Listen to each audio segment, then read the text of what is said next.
Hit it, maestro.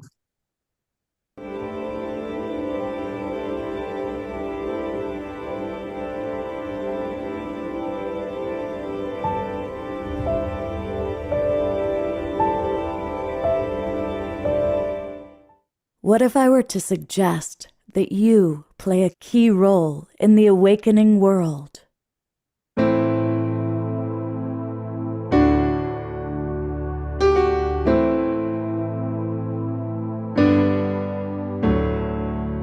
And that you are watching this because you have heard the call.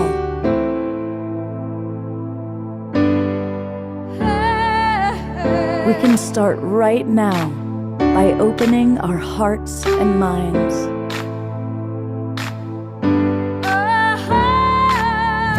Welcome to the awakening world.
Hey, good evening, everybody. I'm that guy, Love Coach Scott Katamas, the one you just saw in the trailer. And welcome to the Awakening World. We've been doing this show for 4.5 years now. We're probably actually close to 600 shows that we've done so far. And this week, I decided what I wanted to do was invite back some of the most interesting guests that we've had. Some of them have been very recent new guests coming into our world, and one of them is somebody that we met a couple of years ago. But they are three extraordinary women. And so kind of in honor of who we've got today, we're going to do something kind of special as a form of an introduction. Now, don't worry, Omar Shah is with us, and Omar Shah is still going to do a couple of wonderful songs for us. But in honor of what's going on in our world, both the big world and the awakening world, here is a special video treat, and I think you'll understand why I'm choosing to play it. Oh, and let me make sure that is someone got my sound on. Oh, I do. Okay, good.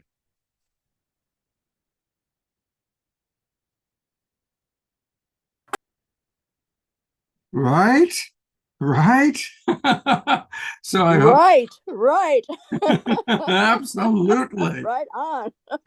As a white man, I'm sorry, we did not do a good job for the last several thousand years. Let's turn it over to the women in charge. And we've got not one, not two, but three extraordinary women tonight. We are going to be hearing from Dr. Tara Deliberto, who we just met a couple of weeks ago, but everybody wanted more to hear more. So welcome back, Tara. It's great to have you with us. And Reyes, who we first had on the show, I think about 6 or 8 weeks ago, who also wrote the book, The Awakening World, incredible musical artist, incredible just heart mama, is back with us. And Geraldine Orozco, who we have learned so much from in the past about epigenetics and really bridging the gap into different dimensions. So these are our three women we want to put in charge, not just of the show, but of where this planet is going. But just to make sure that I have a brother, thank God, beloved brother Omar Shah is with me here as well. So we're going to have a wonderful evening. We definitely are going to have a lot of dialogue and conversation, and some good music from Reyes as well as from Omar Shah.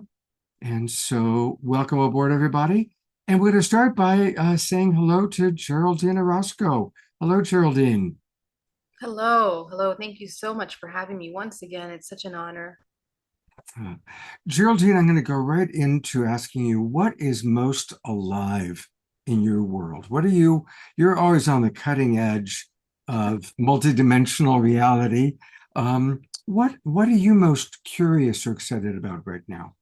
Yeah, one of the amazing things that my research is taking me into questioning and understanding consciousness, understanding how is consciousness emerging from humanity right now, and how humanity is adapting, changing, processing.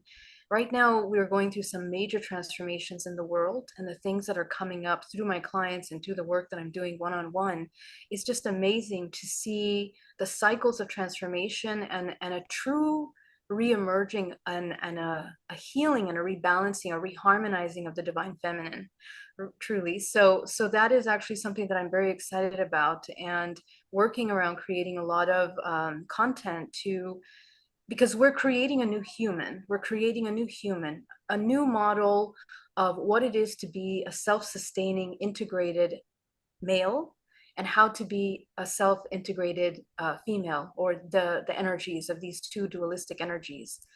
So this is really a powerful thing that's coming up, and people are really bringing up a lot of deep ancestral wounds and traumas that are coming to the surface for that reason. And I think that's happening collectively in our world. We see it in every element of our world today, and it's an inside job. So supporting the transformation and creating an example for this new self, this new embodiment, is actually something that I'm very excited about. And it's something that I have courses, and my YouTube channel, I talk a lot about this, the connection between that and how does that connect to our biology, our biochemistry. How does that read through our epigenetic information?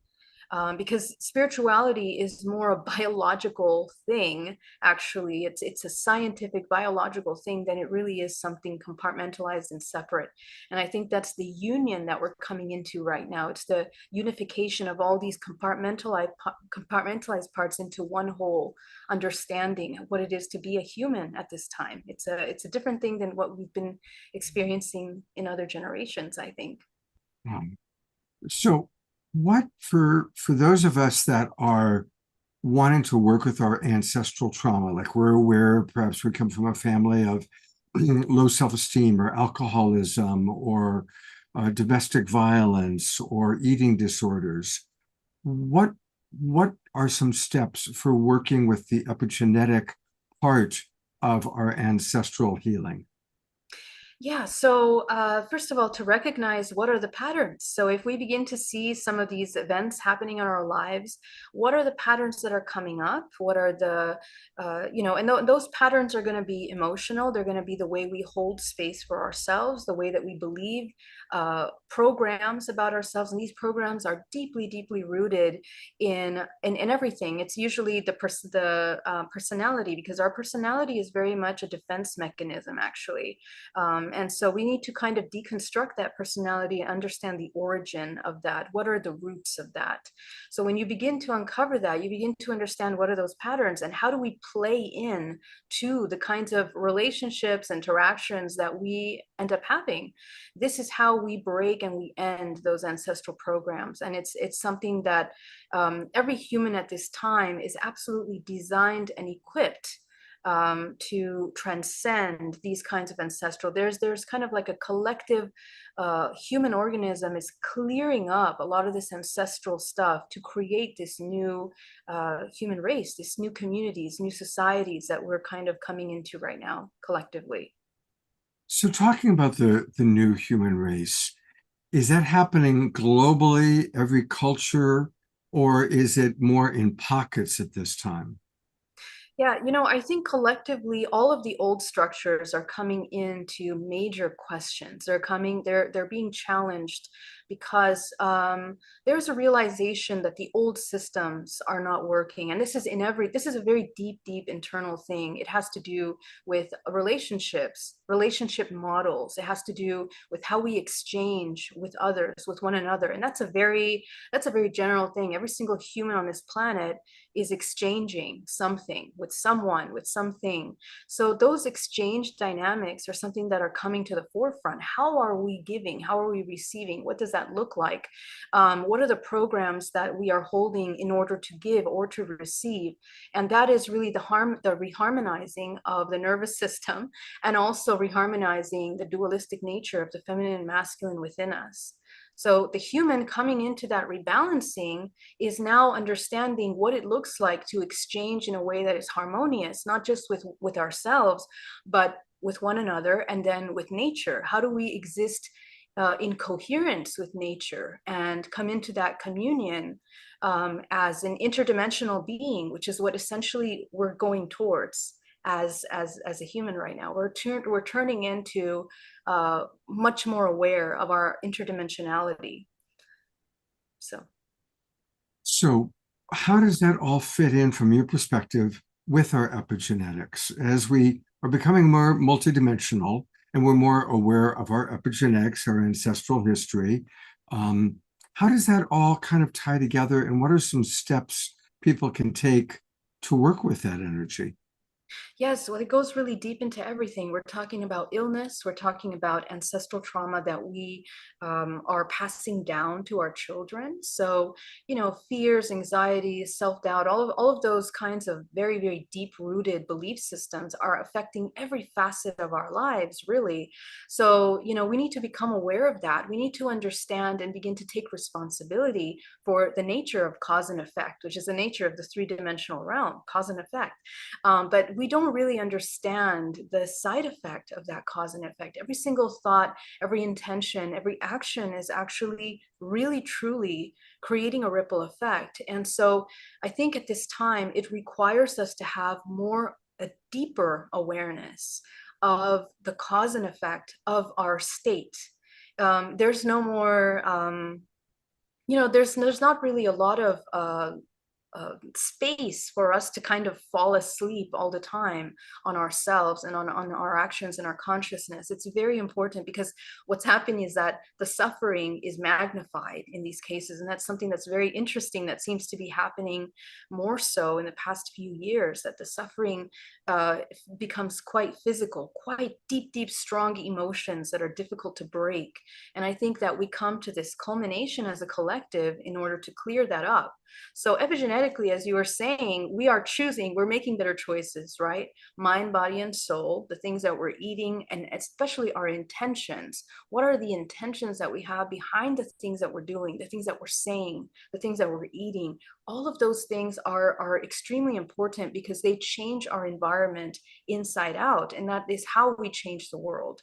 And so someone that exists in that coherence of mind, body, now can begin to live in harmony. And that's a different way of being, quite responsible.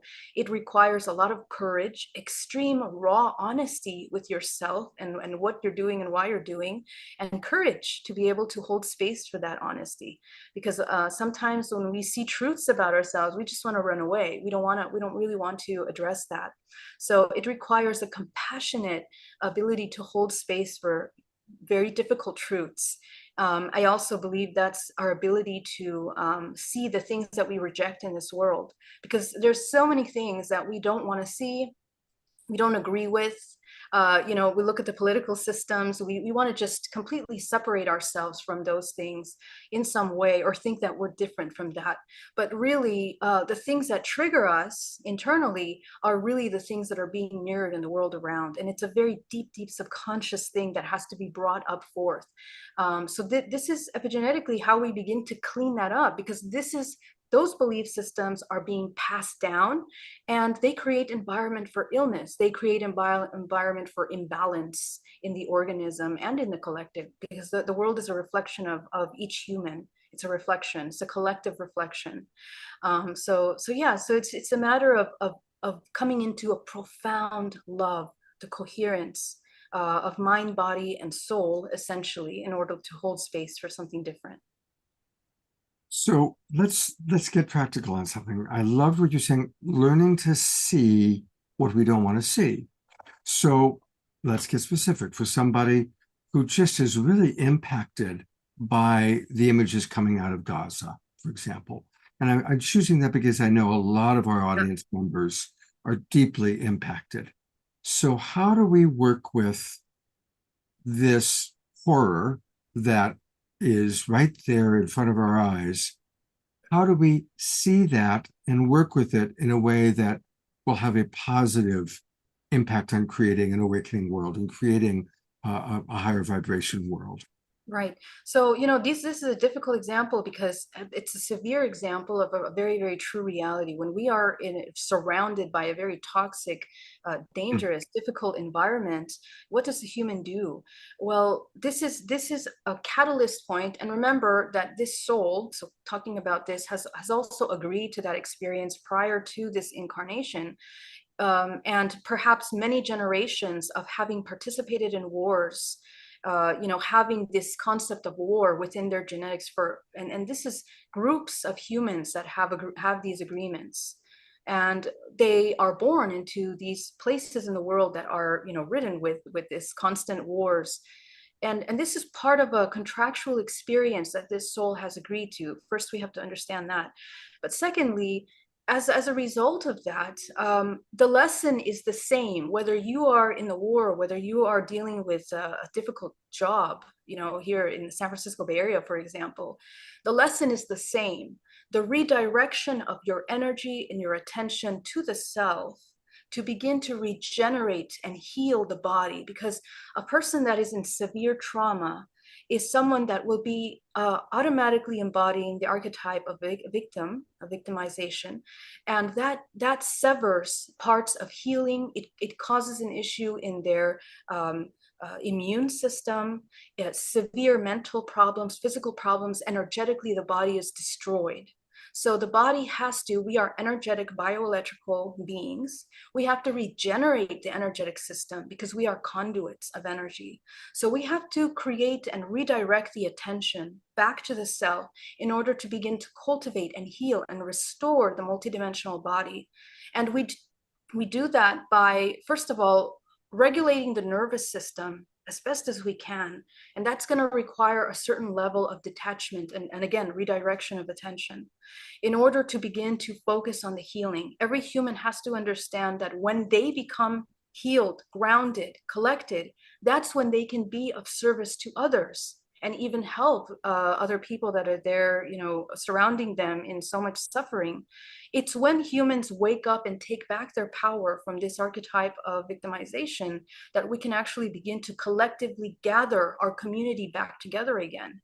Because it's because we continue the dynamic of victimization and letting go of our energy, of disempowerment, that these parasitic governmental systems, for example, they weaponize that. They weaponize that against humanity.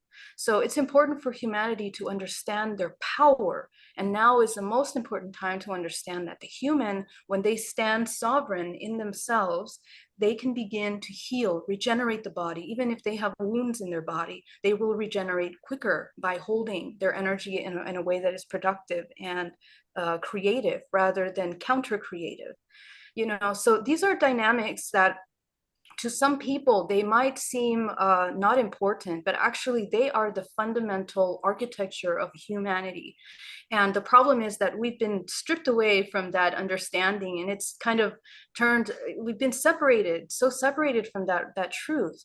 But if we look at history and we look at the most, wisest sages in history, there's a certain architecture to the human body. And when we restructure, when we regenerate, when we take back that energy internally, the body thrives. It thrives, and we are reconnected to a source of intelligence that is regenerative above anything, illness, disease, even death.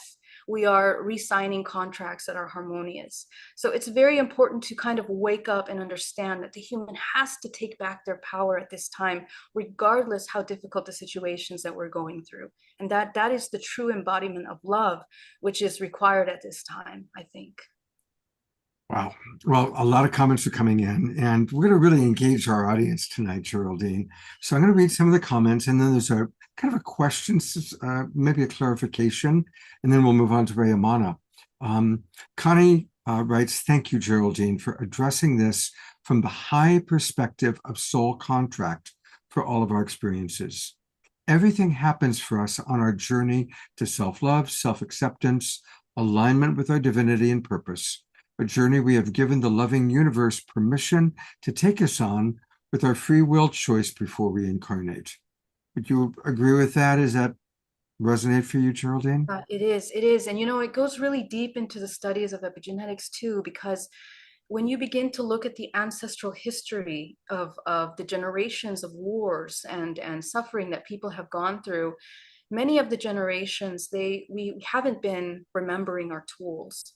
And one beautiful thing about this current time is that we are receiving that information. We have access to that. We have the tools to understand that. So the more that we actually apply them rather than use them as some abstract concept, this is where we will see change in the world.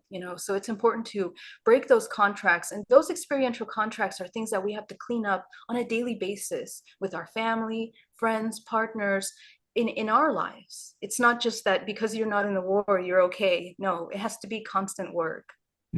Beautiful. I'm going to read a couple more comments. Reverend Jeffrey says, okay, I will do it, Geraldine. The best that I can every day. And that's why we're all here supporting each other. Lovolution is the solution. Susan Bloomquist wrote something which I kind of been interpreting as her wanting just clarification. She writes, and I'm just going to read it per se.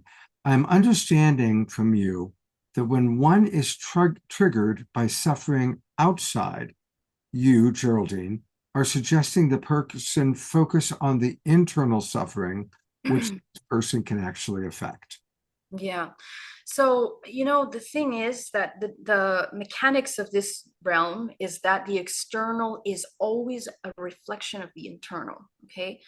And in this concept of war, it's a difficult example, but I'm working with clients every single day, hearing horrendous things that people are encountering in their life.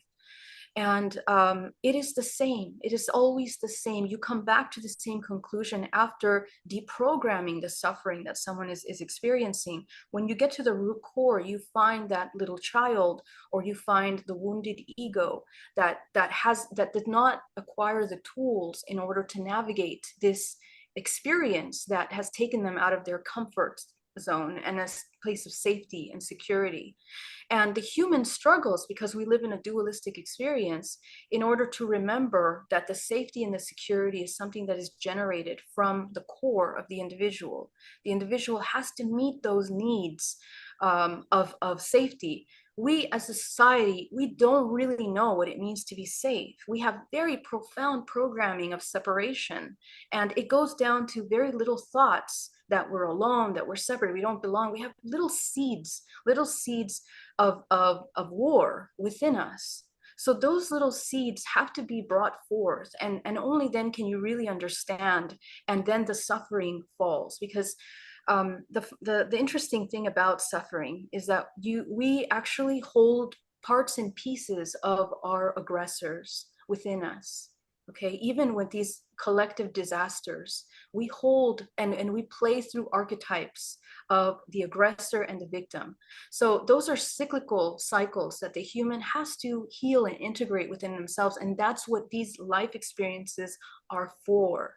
So when we recognize those parts in us, all of a sudden we begin to have deep compassion for ourselves and for the aggressor, because we see ourselves as one. And that's where we no longer need to suffer, because we're seeing quite clearly the truth of that. And the body can come into a state of harmony at that point. And yes, it takes courage, it takes energy and time to do that. It does take, but this is work that has to be done lovingly, incrementally, and it's imperative to our ability to have a clear vision of the world. Because also our vision is skewed by these little seeds that we don't recognize within ourselves, and we come into collective groups of victimization or aggressors, actually, and we don't even realize that we are the aggressors in some way. So this is a very important element of being a human that needs to be addressed at this time. Yeah. Well, we're going to talk much more with Geraldine tonight. Thank you for getting us off to a very rich start. And thank you. And we'll have Geraldine back on in a little bit. Um, my gosh. Well, I'm going to read Connie's next comment and then bring Rayamana up.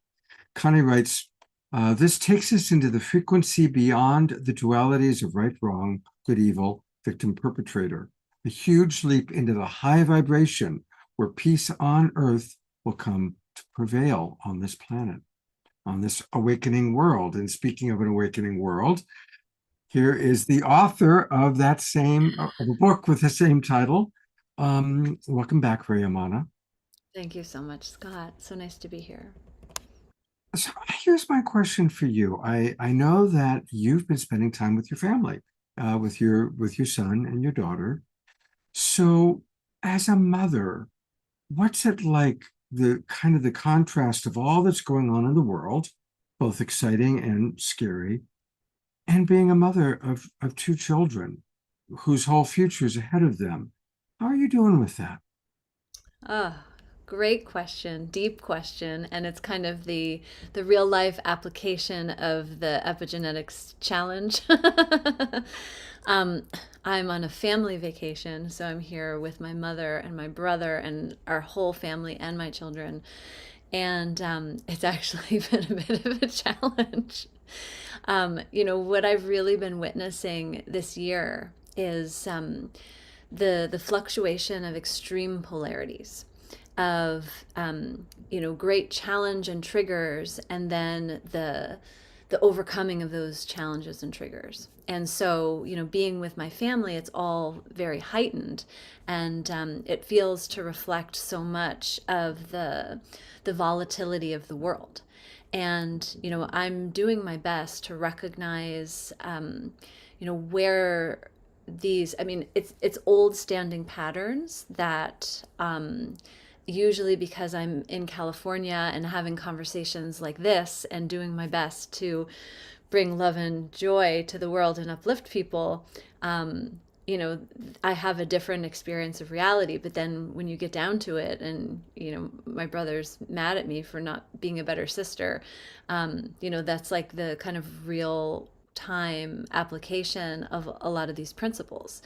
And, some things that had been super alive for me lately is this awareness of alchemy.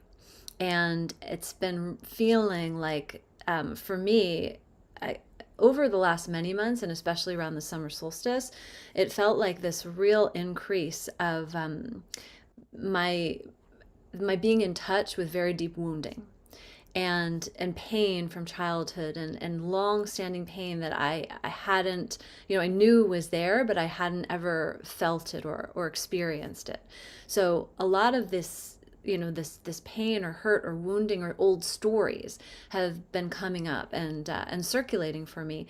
And what I've recognized is it feels like at this time, this like heightened threshold of this awakening that we're going through planetarily, and the shift in consciousness, is that we're facing these old stories so that we can alchemize them.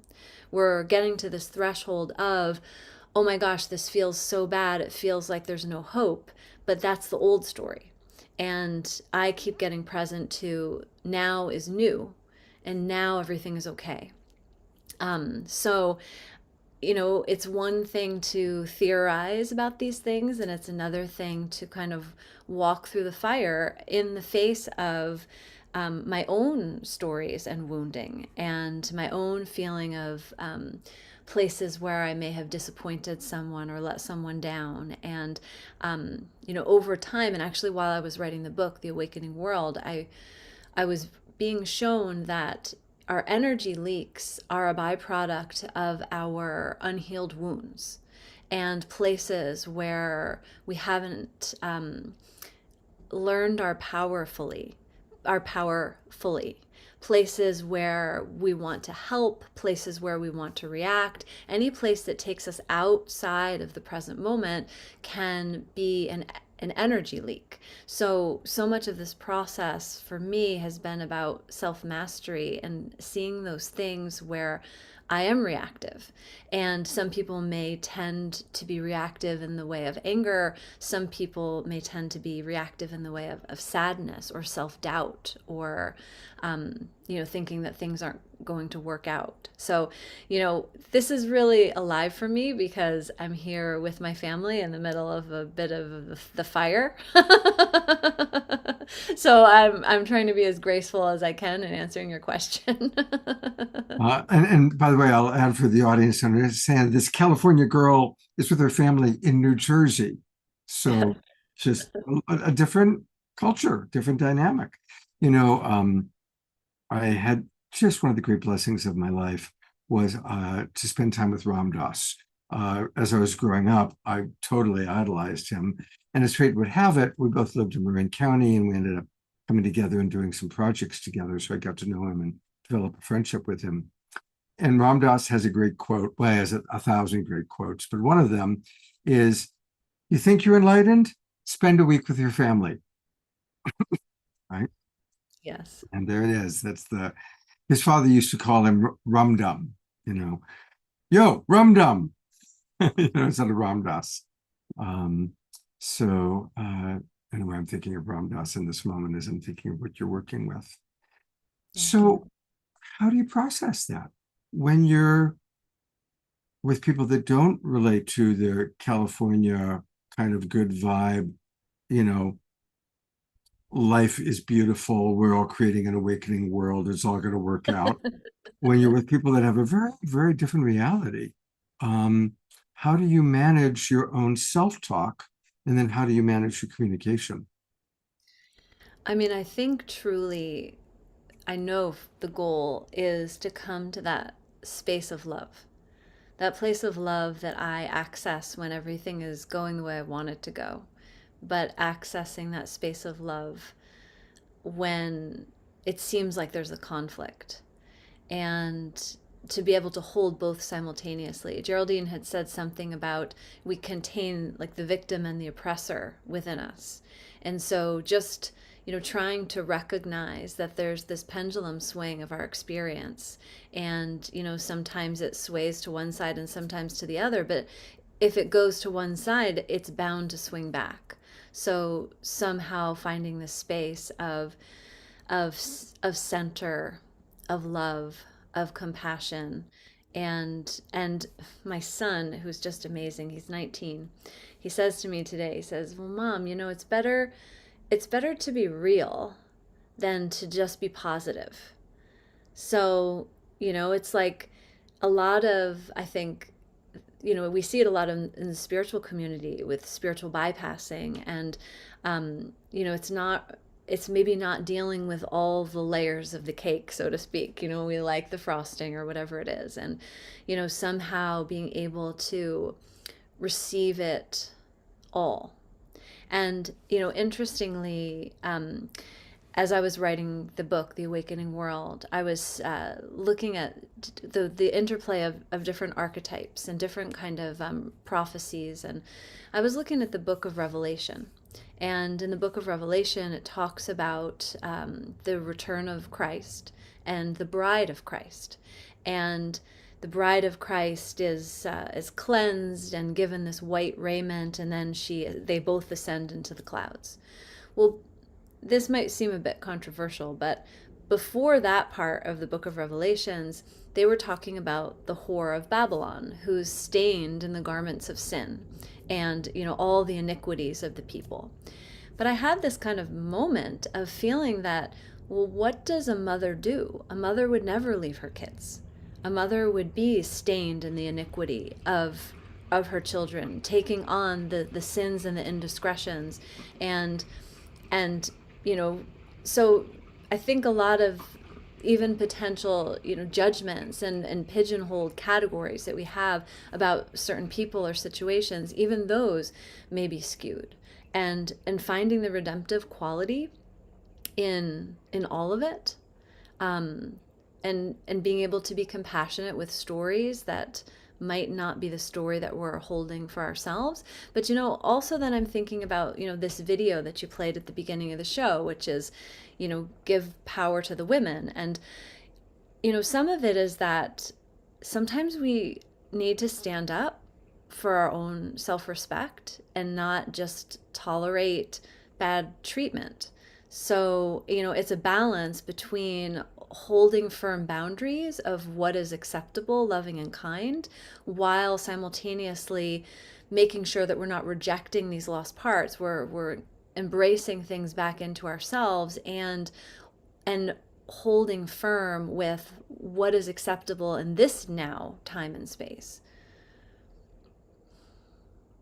So how do you apply that, going back to your son saying, come on, mom, and it's not just being positive, be real, which is a very understandable point of view, especially for, an East Coaster imagining that there's California speak.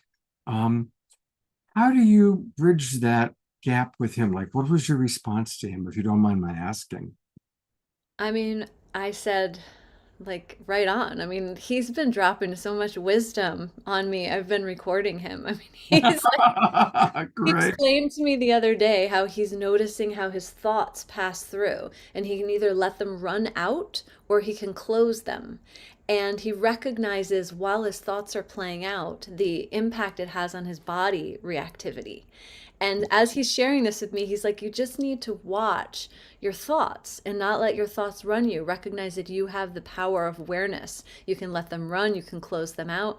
So, um, it's like dealing on these multiple levels of deep self inquiry, deep self awareness. We want to watch our own reactivity, but at the same time, if we're constantly in this mode of self reflection and trying to fix ourselves, sometimes we get walked all over by people in the external world that aren't really taking the time to self reflect. They're just wielding the force of their power. So I think there's something to both, an emerging of awareness with groundedness and presence in the physical material plane. Beautiful. Kind of a very personal question for you, but you had mentioned, we had a brief chat by text this morning about your connection with the whale today, that you had this very unique connection with a whale. And so I'm just curious, because I know you're sensitive and I know that you're someone who everything happens for a reason, kind of so how did that impact you? What was in your archetypal landscape? What did that represent for you? Um, I mean, I went to the beach to pray. Being on the East Coast, I grew up on the East Coast, and so whenever I'm on the actual East Coast, I like to go as close to the sun rising as possible and I have a big chanting practice. And in my life, I have a singing school called the Songkeeper School, and I teach sacred singing, earth honoring, and ritual. And so chanting and singing to the land is a big part of my love, and also like my coping mechanisms. And so I went and I did a big chanting practice, praying for my family and my son in particular. And it started to rain, but I was really determined to sit there because I get so much joy out of it. So I sat there for 2 hours in the rain. It was pouring rain on me. And when I was done, I finished the practice and I was so excited to start to sing to the water. So as soon as I start to sing to the water, a whale comes up. And now I grew up on the East Coast. I never saw a whale on the East Coast before. They're in Hawaii, they're in California. And I was like, did I really just see a whale, or is that a whole bunch of dolphins all together? So then I keep singing to the water, and then right in front of me, and it was just beyond where the waves started to break. It was so close. The whale jumped straight up and splashed down. And also right around the same time, previously in the morning I'd been watching an osprey fly back and forth. And so the whale jumps up and the osprey comes out from the ocean with a fish in its talons. No. Yeah. And it just felt like God was like, your prayers, here is the harvest of what you've been sowing. And the whale just kept like flipping around and dancing, and I just kept like blasting all the love in my heart for this whale, and it felt so significant. I felt so loved by the natural world, and I felt like everything was okay. And then I went back into the house to an entirely different reality than that. Um, so, I mean, what I took from it was actually while I was singing, while I was chanting, I connected with that vision I had had of the awakening world. And so the book came through as a many downloads. I began praying for the earth in 2013 and sending energy and blessings to the planet. And after doing that for about 2 weeks, the earth started speaking back. And I would write down these messages, and then I put together this book, The Awakening World. And when I was compiling it, I was thinking, well, how does it end? Like, how does a book of downloads end? And so I prayed for months to show me how the book ended. And one day in meditation, with just tears pouring down my face, I saw this beautiful world that was being built beyond this one. A world made from our love, from our prayers, from our hopes and our dreams, that was in unity consciousness, that was in alignment, that where we worked together with our planet Earth, with one another, in love and joy and the recognition that we all are each other. We cannot be separate. But I felt viscerally the beauty of that world. And this morning, as I was meditating, I tuned into that and I could see it like in the ocean. I could see the whale. I saw the whale the hour before the whale came, not even knowing it was a possibility to see the whale.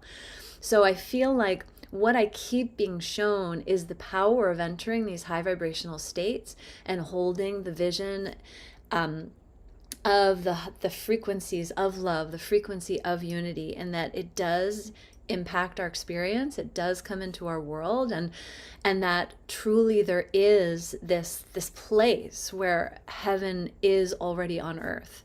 And we're kind of in this splitting. I mean, Dolores Cannon said we'd see this bifurcation of worlds where the 3D and the 5D would separate. And it feels just so extreme right now that, like, from the morning to the afternoon to the night, I'm in 5D, I'm back in 3D, I'm in 5D, and sometimes it just feels like it's ripping me to shreds.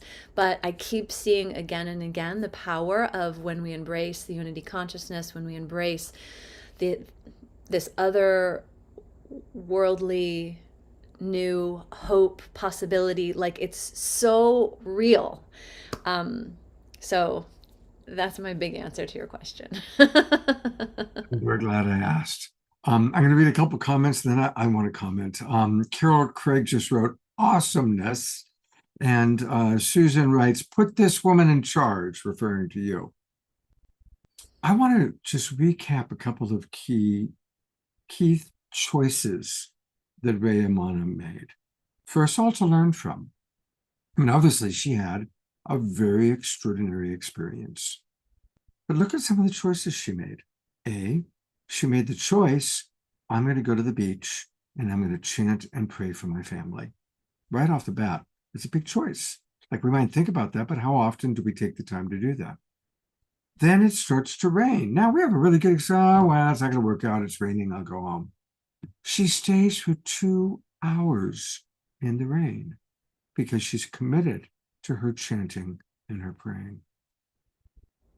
And then she sends the love out to the water. She sends the love out, and the whale responds. I mean, this is a really beautiful, happened today with our guest who was booked a few before today.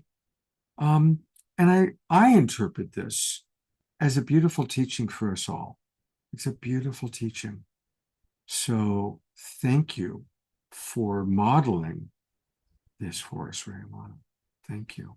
And thank you to the whale for answering the call. Yeah. Yeah. Thank you. Thank you, Scott. Well, the only thing that could follow that beautiful story would be if you'd be willing to share a song with us. Oh, yes. Okay. Um, so this song came through last week, and again, I was kind of going through these alchemical peaks and valleys of 3D to 5D and kind of wondering what it was all about. And then this song just poured through, and it had started to come in the week before. just like if I needed a reminder of what was really going on, the song was like, just keep singing this and it's your reminder.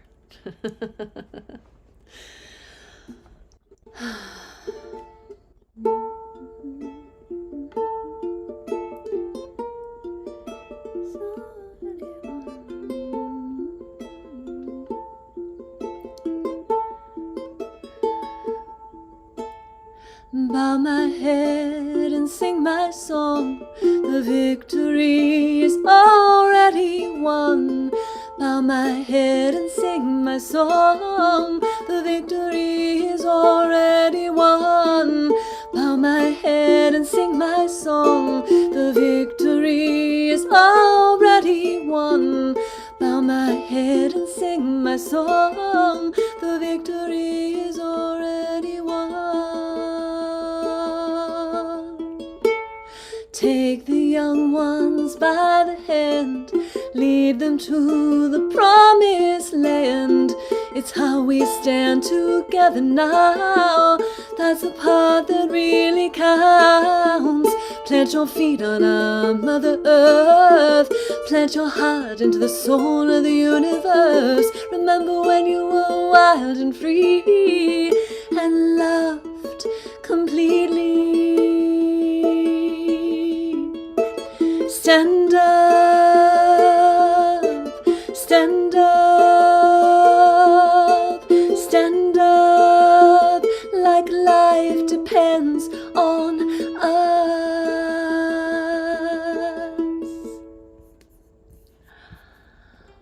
Faith in the coming, faith in the going, faith in the mystery of the unfolding. Trust in the life that we've come here to live. Trust in the light that we've come here to give.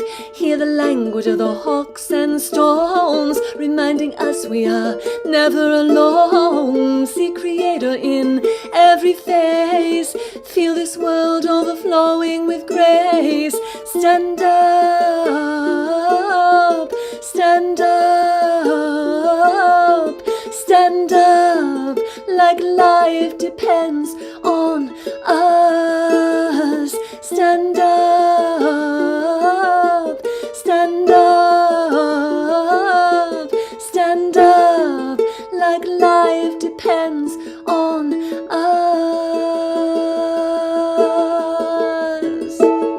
Stand up and know the truth that you came for. No time to back down, old doors have been closed. Tied to the destiny of this new earth, where freedom reigns and God is for us. Bow my head and sing my song. The victory is already won. Bow my head and sing my song. The victory is already won.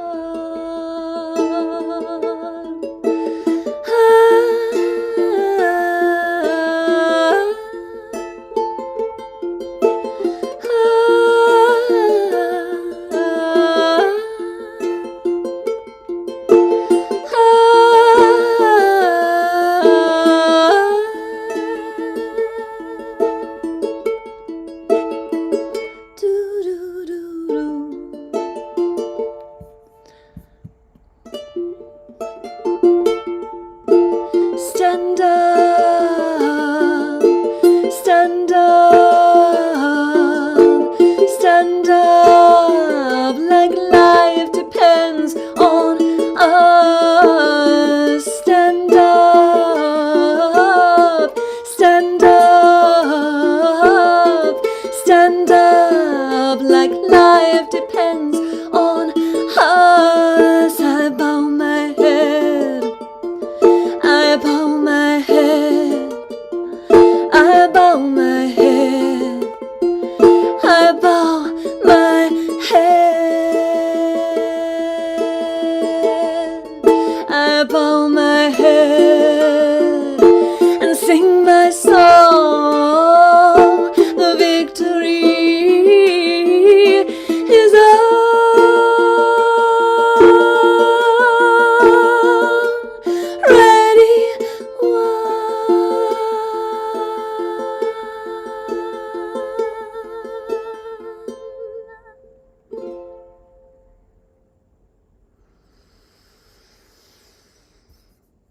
You go to gallery view, everybody. Let's just send love and twinkles. What an exquisite song, you know. Wow. Carol in the chat box said, um, fabulous lyrics, Rhea. Absolutely. Every one of those lyrics is so strong. Stand up like life depends on us. Thank you.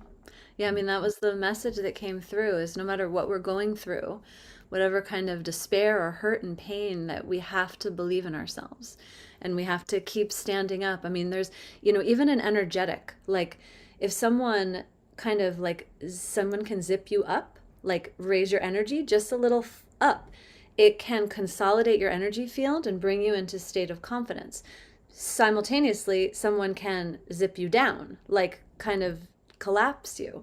So it's something about for all of us just to uplift each other, to stand up, to come into that space where we believe in ourselves again. We recognize that life depends on us. This isn't just, we're not passive bystanders to this experiment, that we're part of leading the charge.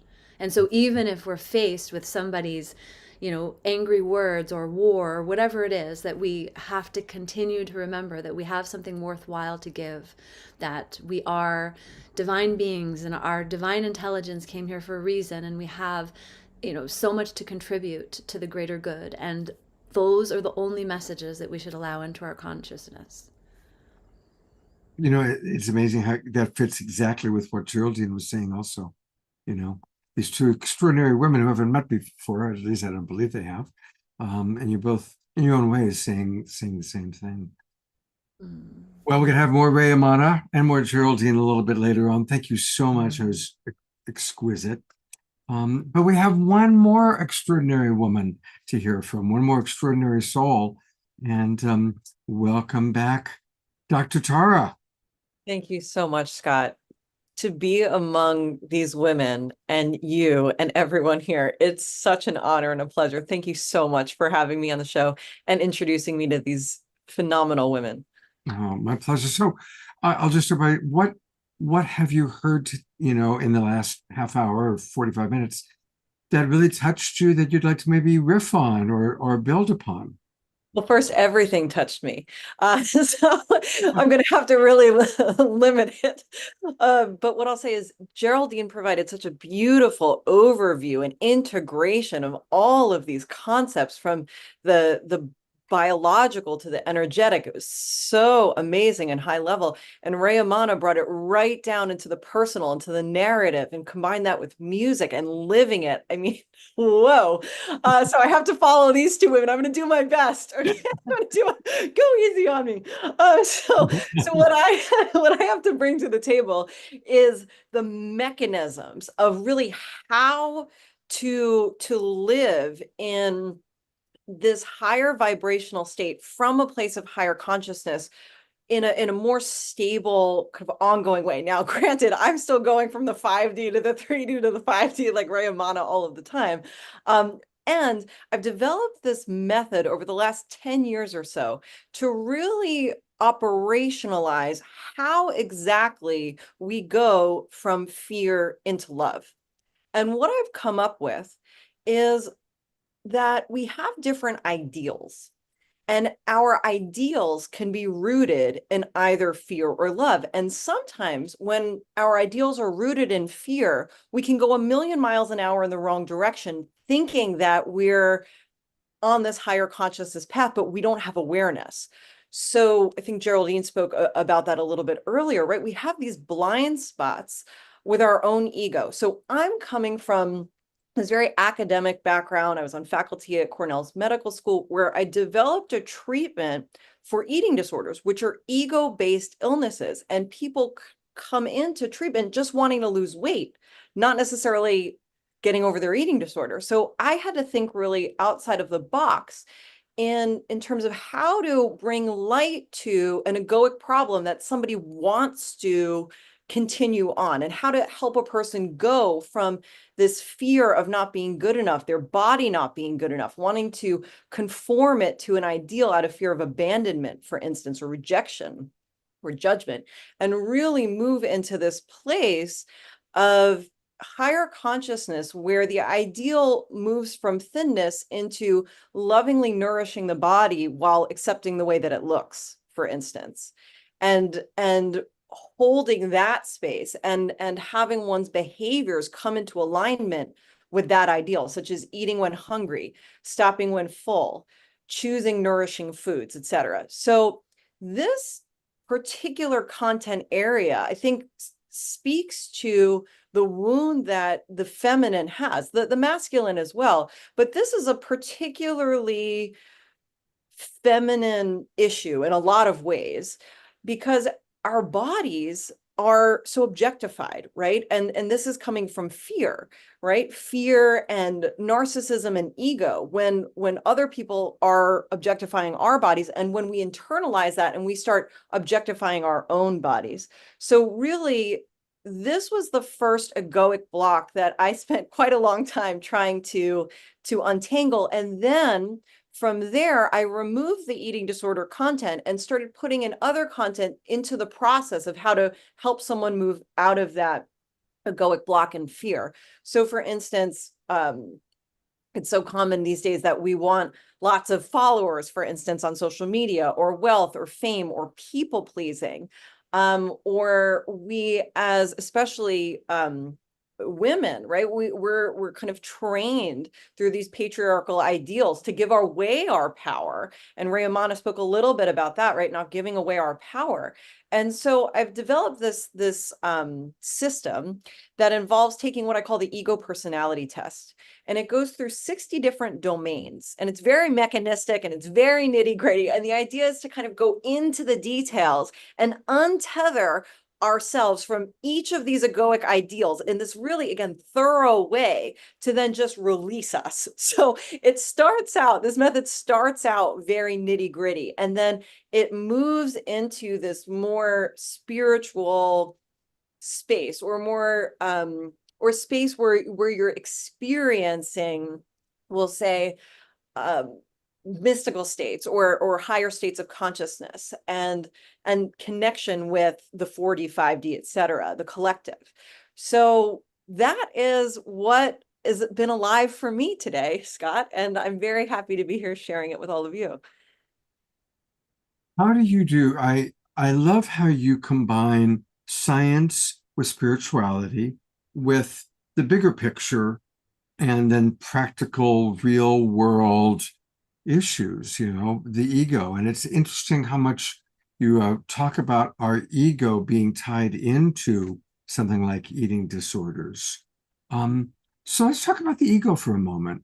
What's your view about the ego, and how do you lovingly support people to re-examine and work with their ego in a healthy way?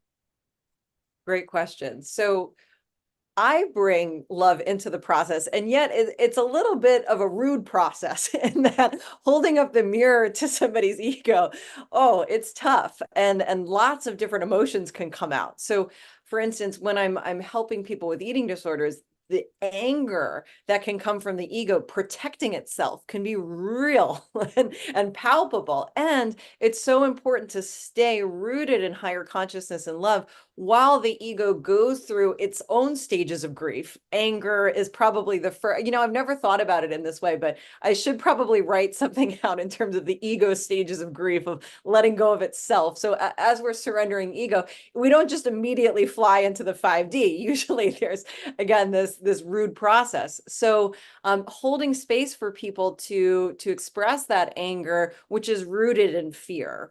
Right? There's a fear, again, of abandonment or rejection. And so when you suggest to somebody, hey, maybe we should step away from this ideal of thinness, maybe you'll nourish your body, maybe you'll gain a little bit of weight, that's very threatening, right? And so it's a tough process, and it's so worth it, because when you are untethered from these egoic ideals, the freedom that you experience, the higher states of consciousness that are available to be accessed, really are nothing compared to what the ego can offer. So would you like me to show you a little bit of the ego personality test? Can I share my screen and do That that? would be fabulous. Yeah, let's do it. Let's do it. Okay, so this is a PDF that is available on my website. If you're interested, just reach out, let me know, and I can send this to you. So this is the basic structure of the ego personality test. We have what I call ego ideals and higher consciousness ideals. So to answer your earlier question, Scott, about what the ego is, I define it in this particular work as psychological defenses constructed to help manage fear in the 3D. So I think that we use ego in lots of different ways in the spiritual space and in the psychological space. Here, I'm speaking specifically to protection against fear, and not necessarily complete personality elements like extroversion, for instance. Although once we let go of fear, we do kind of tap into the oneness and the personality, and our avatar starts to get a little bit looser. But here we're talking about transcending fear, really. So I have ego ideals broken down into two basic categories: power ideals and cower ideals. So these are descriptions of how we can respond to fear by either overpowering it or kind of avoiding it. And I picked cower not to be judgmental, but essentially because it rhymes with power and it's easy to remember. So we have power ideals where we're overpowering fear, and cower ideals where we're withdrawing. And these are rooted in what I call high and low status ego. So high status ego, here, let me see if I can show you this. Okay, so high status ego has these power ideals like wealth, fame, thinness, etc. And cower ideals construct what I call the low status ego. And we can have both of these kinds of egos. We all have high and low status ego to varying degrees. So the low status ego doesn't want to upset anyone, and it wants to appease, and it puts everybody else's ego first. And I think in the spiritual space, a lot of us have low status ego, and we confuse it for this lovingness, but actually it's coming from fear, our fear of rejection and abandonment. So we have to be really aware of how our low status ego comes into play, and our ideals of people pleasing, for instance, can trip us up and kind of keep us separated from what I call higher consciousness, which is not rooted in ego, but is rooted in loving awareness. And it embodies what I call love and truth ideals. And so the objective of the high status ego, to kind of summarize, is to be on top. The objective of the low status ego is to appease. And the objective of higher consciousness is to serve, to connect, to be in unity consciousness. And the behaviors that manifest are serving. And the social positioning is serving. It's not above or below, it's connected in, again, that unity consciousness. And the relationship to the higher self is in alignment. It's not rejecting the higher self in order to gain power in the 3D, nor is it denying the higher self in order to appease and be accepted in the 3D by everybody else's ego, right? It's just in alignment with higher consciousness. So what I've developed to help, honestly, I developed this to help keep myself in alignment. 10 years ago, I wasn't even spiritual at all. I would be laughing that I'm considering myself a spiritual person these days. But by developing this ego personality test and really trying my best to live in alignment with these higher consciousness ideals, I started having these mystical experiences that I just didn't know how to make sense of. Now I'm integrating them a little bit more, but I didn't realize kind of what I was working with here, that I was working more in the spiritual space than I was in the psychological space. So this is page 1 of the rather extensive ego personality test. And each line represents a particular ideal. And on one end of the spectrum, we have the egoic embodiment of an ideal. And on the right-hand side, we have the higher consciousness embodiment. Now, before we kind of get too into the nitty-gritty, I should just say that this is not a test of morality. This is not to pass judgment on anyone or yourself. This test exists as a jumping off point, and you can really edit it and in any way you want. If the higher consciousness ideals don't really land for you, or the ego ideals don't really fit how your ego expresses itself, that's okay. This is really just again, a jumping off point to start examining what ideals you have that are rooted in fear and how to move towards higher consciousness. So an example just on the first line here is being the best. So on a scale of 0 to 10, how important is it to you to be the best? Versus on a scale of 0 to 10, and they don't have to add to 10. You can have 0, 0, 10, 10, or any kind of constellation of numbers on each row. But the higher consciousness ideal that I have written here is, how important is it to you on a scale of 0 to 10 to accept your limitations while focusing on contributions, regardless of the outcome and how your performance compares to others? And so if there is a mismatch here, or there's a really high rating on the egoic alignment and not or egoic ideal rather, and not so much on the higher consciousness ideal, that's a place to start exploring for yourself how your ego is keeping you tethered to the 3D and is preventing you from being more stably at that higher state of consciousness. And so this goes on and on. So this is just step one. Step one is insight into the ego.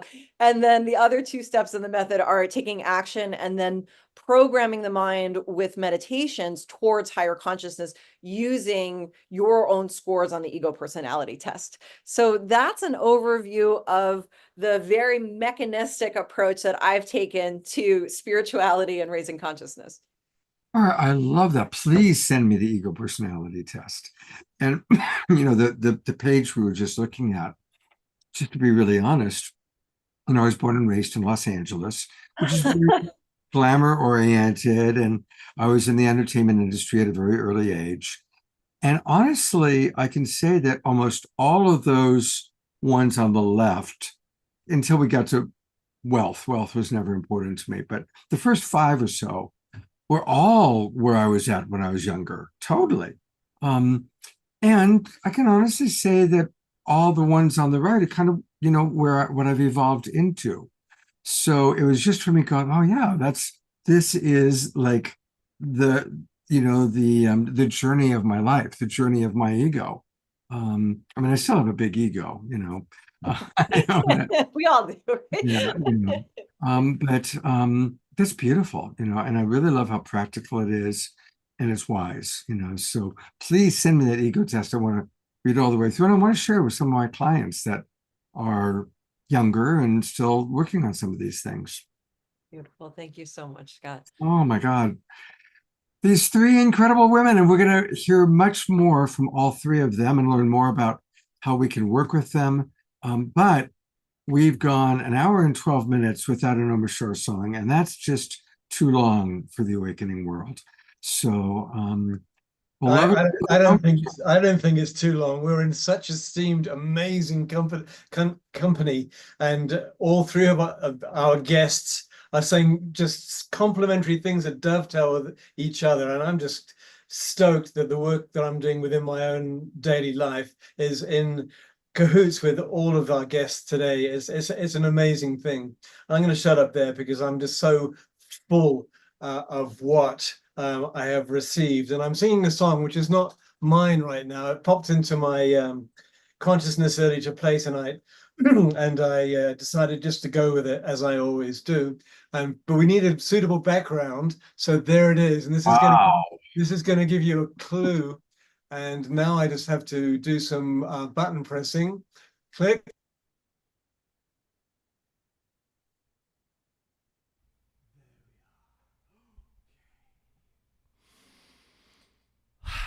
Deep breath.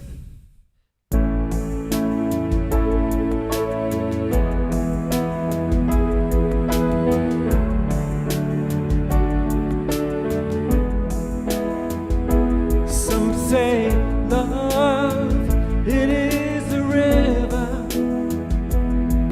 that drowns the ten learns to live.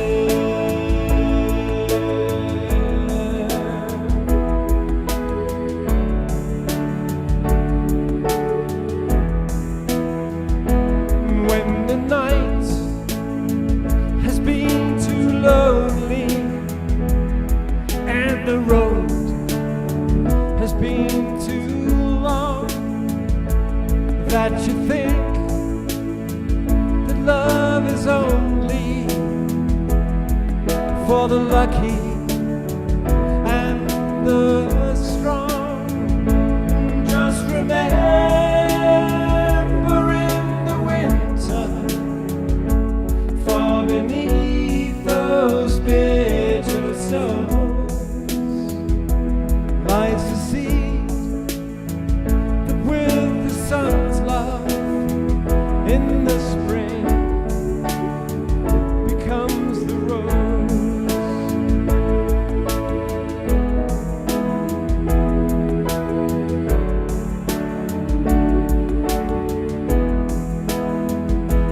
Just remember in the winter, far beneath those bitter snows, lies the seed that with the sun's love in the spring becomes the rose.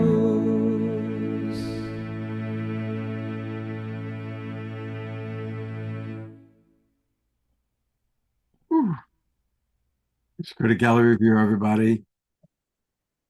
And wow, that song is it is a tearjerker. There's something about that song that It's so classic and so true, and bless the person who received that song and delivered it to us.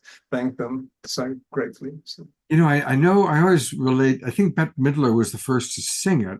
Wasn't it first in the film that she did called The Rose? Yes, I think it was. I think it was actually out before then, but I did some research on it. But she was the one that played it across the universe, and so there it is. Yeah. Well, yeah. So. Beautiful, beautiful choice. And my God, your visuals. I mean, every week you outdo yourself, you know. I tell you, man, I had to get a camera, get a bunch of roses and twirl them in my hands and just keep on layering and layering and layering until I got. Are you serious? That's how you did that? No, but it's a good story. Oh, you conned me there, buddy. I believed you. Well, despite being conned by my friend Omar Shar, there's no con here. Being embraced and loved. Here is where you can get his music. And it's always best to go to omashar.bandcamp.com. omashar.bandcamp.com. And 5 beautiful albums. Room there for that 6th that we're all going to hold the vision is going to get done one of these days sooner than later. And let's all support our beloved brother Omar Shar, who will close tonight's show out with one more song tonight. Thank you. Omar Shar. Well, we want to hear from all of you. I'm going to bring all 3 of our brilliant ladies up onto camera here. Here's Ray Amana. And where are the others? Here they are. Here's Geraldine. And here's Tara. And I think you've knocked everybody's socks off. I mean, definitely the comments coming in from the chat box and just how touched I am. So, question, since, you know, we don't go too much into politics on this show, we don't take a particular political point of view, but we are going to have Marianne Williamson on the show on Monday night. So I would love to ask each of you just what is your own unique perspective about how to work with the polarization that we see taking place that could literally create, I mean, there certainly is already a social media civil war going on. So your thoughts about politics, polarization, that we are very possibly going to finally have a female minority president. I'd love to hear any thoughts that any of you want to share about this particular dynamic, this particular drama going on very much in the 3D world. Extra points if you can find a way to connect it to the 5D world. But you don't have to. Yeah, I'd love to open it up to any thoughts or comments that any of you have. Ooh, what a question. Oh my You know, goodness. it's so alive for all of us, you know. Yes. It's so alive. So I am curious how each of you think and feel about it. So my perspective is that there is ego on both sides. It just manifests very differently, right? There's both high and low status ego on both sides. And so for me, I step into the thinking for myself of which candidate is most in alignment with their higher selves. And I evaluate on that metric, because I think that when a person, and this is maybe the extra points, maybe not, you tell me, but when a candidate is in alignment with their higher selves and they have a platform, they are potentially a platform in the 3D, they're potentially better poised to raise the collective consciousness and into the 5D. So rather than thinking along party lines, for me, I think about individuals and, again, their connection to their higher consciousness. And to me, that is the single most important thing that any one human could do, particularly if they're in a position of power in the 3D. So for what that's worth, that is my stab at answering your question about politics in the 3D and connecting it to the 5D. Beautiful. I think that's a great start. Thank you. And I think that is a beautiful thing. It's like, okay, as we tune in, who is in alignment with, I call it higher self, you could call it God self. And honestly, as I'm coaching people, or even, to the degree when I'm coaching people, I try and tune into, okay, to what degree are they really connected, and to what degree are they off on ego or reaction? So that's a wonderful litmus test. So thank you for that. Rayamana, what's your reality on all of this? Well, I love what Tara said, and that was very diplomatic, and I think I agree. The degree that someone is connected to their higher self is a great indicator of of how they are in the world. We've had a pivot this week, and the pivot was Biden stepping down, and I think prior to this pivot point, what it felt like was there was a narrative running, and the narrative involved this dualistic system where there's two sides and they fight against each other, and it seems to distract from the bigger picture. It seems to distract from unity consciousness. I don't hear a lot of truth. I hadn't heard a lot of truth being told. I didn't feel the truth running through me as I would listen to any of it. And there's been a big pivot this week, and I think it remains to be seen, because the new potential running person hasn't really been speaking or so much in the public eye. I think ultimately what is happening for us right now as a collective is we're being invited into this stage of unity consciousness, where it's not about power over, it's not about control, it's about how we stand together, how do we share resources, how do we honor the sovereignty of the individual, the sovereignty of the land. And there's other people having really impassioned conversations about other ways of doing that. So I think that sometimes it's great to just notice, just pause.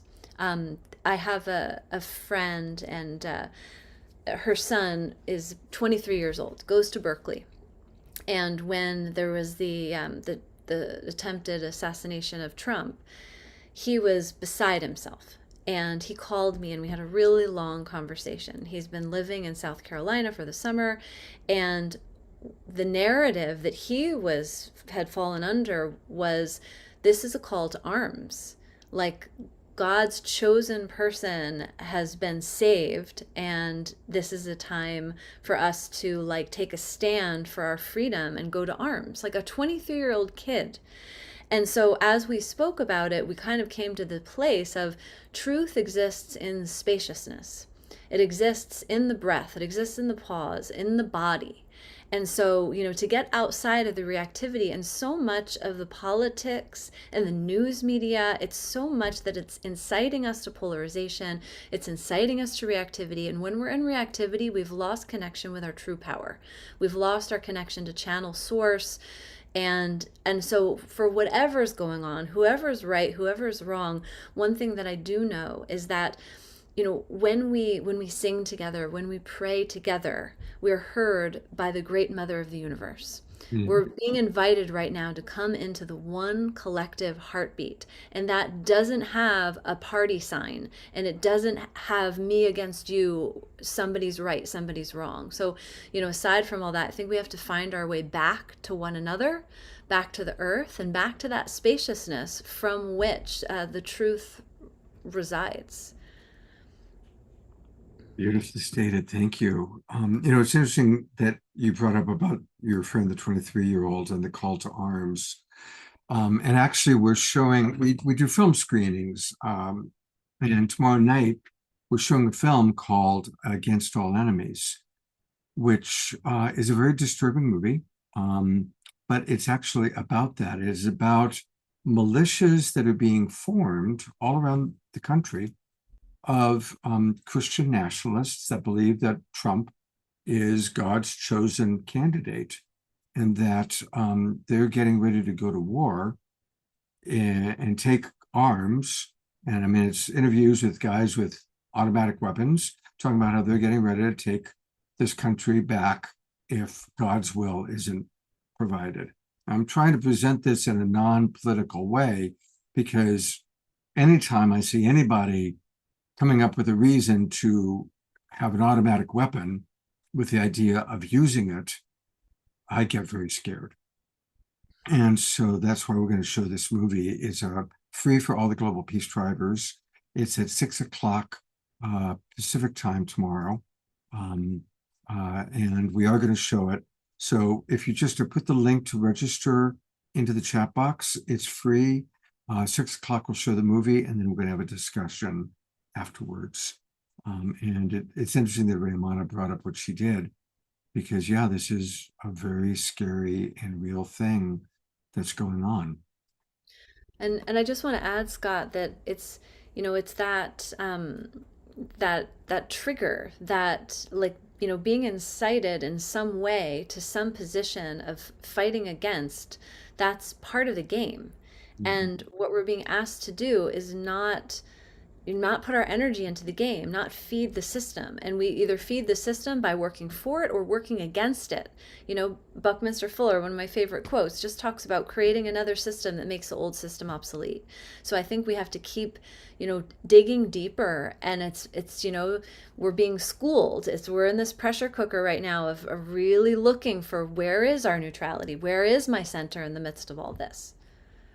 Absolutely. And I appreciate Christy Michaels just brought up, language is so polarizing. I like the NVC model to make an effort to connect to the other with the heart. Absolutely. And since you brought up NVC and we're talking about this, I'm going to share one of my favorite teachings. I was blessed to study directly with Marshall Rosenberg, the founder of NVC. And he taught, I've kind of taken his teaching and made it my own a little bit. So these are my words, but inspired by what I learned from Marshall. If we really want to create peace in the world, what we can do is notice when we are assigning an enemy image to another person. Our soldiers, when they are preparing to go to war, they're taught to dehumanize the enemy. My grandfather was trained to go to Germany during World War II to kill the evil Nazis. Today, when they're using drones to drop bombs, they don't tell them, okay, well, you're dropping a bomb on a home and there's children and family there, and it's his name is Raisuli, and no, they're just killing the evil terrorists. And we can all look at that and go, yeah, it's horrible to dehumanize people like that. But we do that ourselves. Anytime we call someone an asshole or a bitch or an idiot or a jerk, The moment we assign and label somebody in that way, we've just dehumanized them, and it's an act of violence. So Marshall's teaching was to create peace in our world, bringing it home to ourselves and noticing, when do I do that? When do I have thoughts, let alone actual words, that dehumanize another being? Or even dehumanize ourselves? How often do we go, oh my God, I'm such an idiot. Oh my God, I'm such a fool. Probably often, perhaps. And so a beautiful way to create peace in the world is to really make the commitment to noticing that and shifting from seeing the being as a problem. And instead of recognizing our challenge is never with who the being is as a being, it's with the choice they've made or behavior that they have. Differentiating between the being and the behavior. And doing our best to always love and honor the being and to see the divinity in the being, while recognizing that there might be choices or behaviors that are having hurtful consequences, or that don't meet our values. And I think that's such a powerful teaching. I know I've shared it multiple times on this show, but it's a powerful one that kind of came up. I see there's a lot of comments coming into the chat box, but we haven't heard from Geraldine. So I'm going to go to Geraldine, hear what she has to say about anything. And that'll be some of the comments coming into the chat box. Yes, thank you. Well, I don't really tend to get too involved in the politics for the reason that if we take a look at the history of the United States and how politics has been used as a form of social engineering in many ways, and to make how politics is truly not really managed by the head player who plays the form of the president, but rather by major corporations and financial systems in our world that are funding very specific agendas that fund wars and fund agendas in the world that are meant to create separation and industry, in continuing to create a consumer focused society and world. And that is a hierarchy that is coming to an end in the next few years. Concepts of religion and how religion has been weaponized and how it's used and mobilized in politics, those things are things that we have to be very aware of. The etymology of politics means in relation to the cities, in relation to the people, and cities and societies are made of people. So I think what we need to do is redirect that attention to understand where we are investing our time, our money, our attention in every way. What we're eating, what we're doing, what we're consuming, how we're living, in order to truly embody a sovereign state of self-regulated health and vitality, away from the parasitic systems that want to embed in us the construct of separation and duality. We cannot talk about going towards unity and in the same sentence talk about separation that is occurring. Actually, we have to go and unify all of the parts of us that are coming into severe separation, and that means merging the concept of governing societies that are healthy, unified vitality, without the concept of competition and this kind of myself and the other. And that is something that will really change. I mean, America financially also is kind of, as you see the global economic state, different powers are coming into power right now. So I think we're in for a major transformation. The US economy and the US is going to go through a major rebirth. The United States is a very sacred land. It's a land in which the souls that are born here are meant to end a lot of ancestral traumas and cyclical patterns that no longer can hold space for this world. So I think that there's a beautiful work here that the humanity has to do. And again, it's all about coming back to the self in order to begin to dilute these parasitic programs of separation, control, manipulation. All of that is the inversion of nature. It's the inversion of truth. So as we move towards unity consciousness, it actually means embodying nature, embodying natural connection to the earth and the universal laws, which are a completely different structure of reality than the one that we are moving out of. So that's all I can share now. I can say.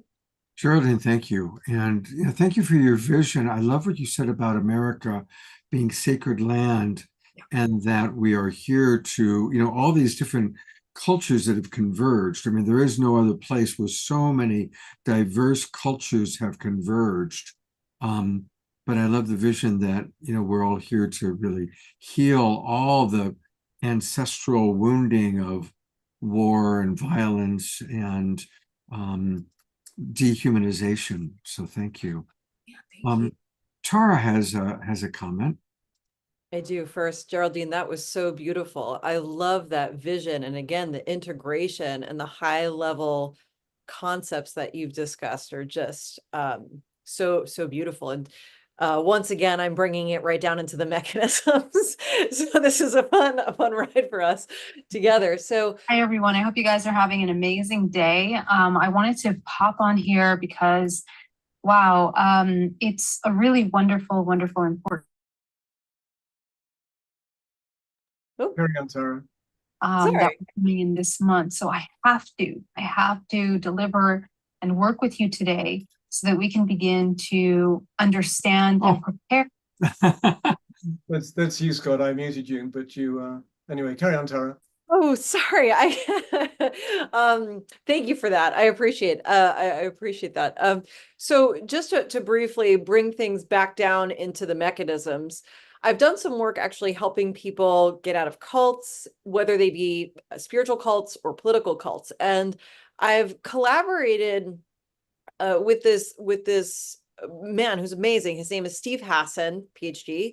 He's the world's first and foremost cult expert, and he's written about how to help deprogram people, whether they be from spiritual cults or political cults. And so in terms of how to actually help folks shift out of that cultic mindset, his work is definitely something that I would really highly recommend personally and professionally. And just a brief note on this in terms of ideals. So eating disorders, right, have these ideals rooted in thinness, fear, ego. Same with cults, right? So we have these ideals of purity or et cetera, et cetera. Rayamana spoke a little bit about how her 23-year-old friend had some of these ideals. And it's this kind of cultic mindset. And so I think that cultic mindset rooted in fear and ego, that is where we can do some work in healing to help move us to that vision that Geraldine so beautifully explained. Thank you for that. Yeah. It's so important for us not to get swept up in the fervor of against. Ayada wrote, I watched a Christian church service last Sunday, a church I've been to in person. And although it's heavy on the religious side, they always seemed like very lovely people. However, the pastor went on a rant about the shooting incident in which he characterized Democrats as the demonized liberals and how they are destroying the country. I was stunned to see such polarization up close. Yeah, it's really, really scary. And we all have to keep an eye on, okay, when am I falling into that? When am I falling into it? And falling into the trap of us versus them. And it's tricky. And as we are in this bifurcation time, we've talked a lot about the bifurcation on this show. The twin ray, of course, we've talked a lot about it. And it is like a constant thing of, okay, when am I falling into 3D us versus them thinking? That's why I give a little talk about enemy images versus really trying to see it from a bigger picture while having compassion. That's the thing. We have to maintain compassion for the impact and the consequences of actions, including our own. It's complex. All right. I am going to kind of conclude this little part where we did talk a little bit about the political thing by reminding everybody that we are going to have a very special additional event on Monday night. Marianne Williamson, to be honest, reached out to me. She called me on, what day is today? Wednesday, Saturday, she called. And she's really wanting to have a voice and be able to speak at the Democratic National Convention. For any of you who don't know, she did run for president again this year. She ran as a Democrat and was completely ostracized by the Democratic Party. They not only did not support her, they did everything they could to stop her, even though she was following all the rules and regulations of the democratic process. And even by being marginalized or excluded, she still received over 500,000 votes across the country. And that's no small thing. And yet the Democrats not only have not invited her to speak at the convention, they haven't even given her a pass to the convention. Here's a woman who received 500,000 votes in the primaries as a Democrat. Now, again, you don't have to want to vote for her, but it's a breakdown in the democratic process, just shoehorning candidates in.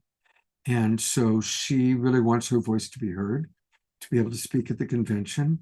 And for, most of you have heard her. She's been on the show many, many times over the last 4 years, twice already this year. She's going to be on again Monday night, and we're going to be able to ask her questions, hear what she has to say.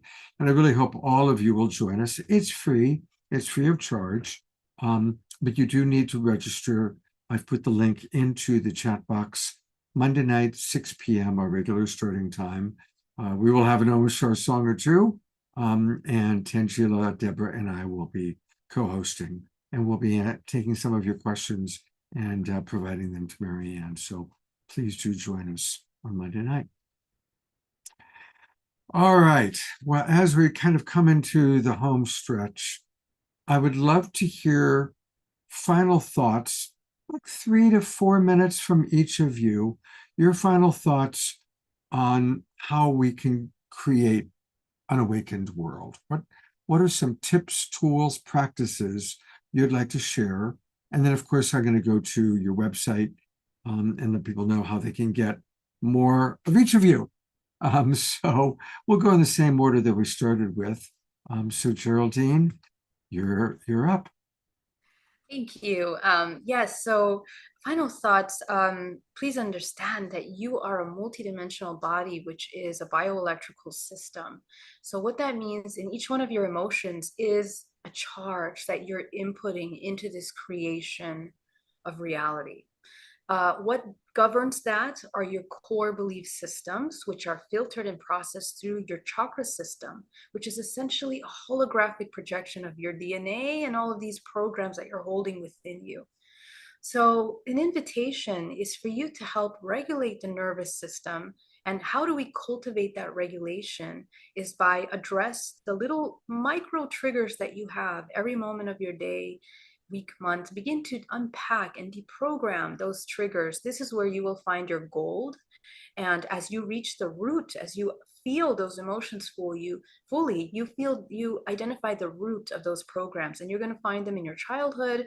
You're going to find them throughout many phases of your life where you're repeating cyclical patterns. Remember that the nature of this reality is cyclical. Everything is operating by the beautiful Fibonacci sequence, which is a self-organizing system of intelligence and harmony.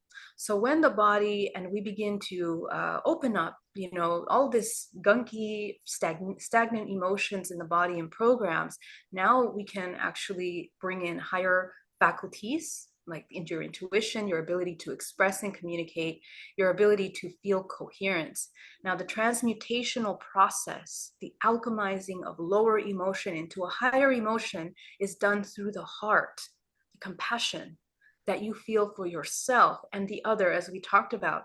So that alchemization program, that transmutational program is actually can be done by embodying the 0 point, cultivating the 0 point through meditation, which grows gray matter in the brain and down the spine, which allows you to become this powerful conduit that allows you to withhold stronger emotions as they come up, as you heal, because the human is evolving through first becoming aware of their little internal wars. And then we have to hold space for the collective as we begin to understand the origins of our programs. Through our ancestors, through our families, our friends, we begin to see ourselves in the mirrors. And as we grow and cultivate gray matter through meditation, we can hold stronger emotions, stronger polarity within your perception and within your emotional body. So this is the cultivation of yourself as an integrated whole, the cultivation of the 0 point, which is essentially your ability to have non-judgmental observation. Non-judgmental observation. From there emerges compassion and love. Love is not a romantic feeling. It's not a sensation in the body. Love is ability to hold absolute authenticity and truth, your absolute raw, darkest shadows of yourself, as well as the most positive aspects of yourself. And to hold space for that is actually how we can cultivate this 0 point, and the channels open in the body. Okay, and you hold space for a broader amount of coherence through the heart. The heart opens. The heart is the largest magnetic field of the body, and you can feel connected to humanity, world, everything. So you are all and nothing simultaneously, and this is what we're kind of moving towards as this unified consciousness, to understand yourself as this multidimensional being, essentially. So yeah, if you want to work with me, I do something called DNA reprogramming and also clinical hypnotherapy. And you can visit my website at geraldineorozco.com. I also have a YouTube that I throw a lot of free content that you can check out and take a look at and learn from. And I'm so happy to be of service and to share with you. Thank you so much for having me. Oh, well, thank you. And I want to go take people again to both of those websites. So this is her YouTube channel, and I apologize. When I was queuing up her YouTube channel, Tara, and it was her video that came on automatically. I thought that was me, and I was like, "Was it? It kind of sounds like me." Okay, thank you for doing that, Scott. Sorry about that. No, that's all right. And I was confused also. So anyway, if you go to YouTube and you just put in her name, Geraldine Orozco, there are amazing videos. I mean, as you can tell, she has a lot to say, and it's very comprehensive, and it's remarkable how many videos she has here to really help us understand how to work with the multidimensional self that we are. And I'm imagining some of you really might want to get a session and to work with her. Again, she's an epigenetic psychotherapist, a clinical hypnotherapist. She works with DNA reprogramming. And tell us, what is DNA reprogramming? Like, if somebody works with you, what might they experience? Yeah, it's basically, I walk you through the deep shadow work that you can't break through. So most of my clients are people that are already doing the work, but they reach that block where they just can't break through. And that's when we work with the emotional body, getting to the root core. So I'm an intuitive, of course, I'm a medical intuitive as well, but I primarily focus on training my clients to become the intuitive, and train you how to work with your multidimensional body. I teach you how to actively meditate in a way that you can open your body for healing, because this body has certain architecture that when we learn how to use it, it's easier to go into a more fluid healing. So this is what I do in DNA reprogramming, and yeah, it's pretty powerful work. It's powerful work, and happy to work with you guys. Beautiful. All right. So again, if you go to her website, and this is where, just click right away on the front page, you'll see where to book a session. And Geraldine, it's always such a pleasure to have you on the show. Thank you so much for the great work you're doing in the world. Thank you. For having me. It's been an honor. Thank you.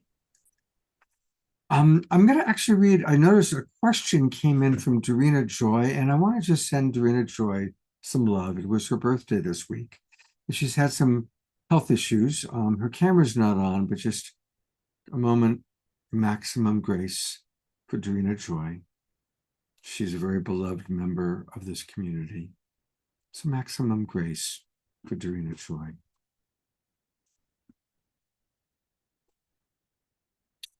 And she has a question. So Rayamana and or Tara, when you're coming up to speak, I'll bring up Rayamana next. You may want to You don't have to, but you may want to address the question. And Gina Choi's question is, how do we as community elevate our interactions, not only in politics, probably where it's needed the most, and to embody one of the most famous quotes, when they go low, we go high. How do we still address the many duality issues in 3D while acting from 5D in alignment with our highest selves and unity consciousness? It's a mouthful, but a great question in there. So again, you don't have to answer it if you don't want to. Maybe you had something else you want to share, but I'm eager to hear what Rayamana has to say about. Thank you for that, Scott, and thank you, Dorina. And I love what Geraldine had to say. It's such a comprehensive explanation of how to take care of our internal world and have self-responsibility among so many other layers. You know, I like to look at things through the lens of the Hermetic principles, the different laws of correspondence. You know, as above, so below, as within, so without. And I have a Master of Social Work, a Master of Divinity, and I'm a life coach and work with people to use their voice to access unhealed aspects of themselves and help them step more fully into their full creative self-expression. And so just to kind of frame it in a lens. And so sometimes we can look at things directly by looking at ourselves, but sometimes it can be helpful to, through the law of correspondence, to look at our environment as a reflection of our inner world when we can't quite get at it. And so, you know, one method that I have is connecting with the earth and singing to the earth, you know, going on walks in nature, helping ourselves harmonize with the field. Because when we have been anywhere in the past or will be anywhere in the future, we leave an energetic signature in that physical location. So that's why sometimes when we're around family, it may be a little bit harder to access our truth or to access our inner alignment, because there's been a weight, kind of an imprint of a reality, certain plays of dynamics that we're stepping into that are impacting our decision making, impacting the way we feel about ourselves. I bring this up in light of, you know, Scott's question of how we can step into the awakening world, but also Dorina's question of how do we elevate our interactions? Because, you know, we can elevate our interactions by coming into our heart and doing all the things that Geraldine said. And sometimes we might need to alter our environment a little bit.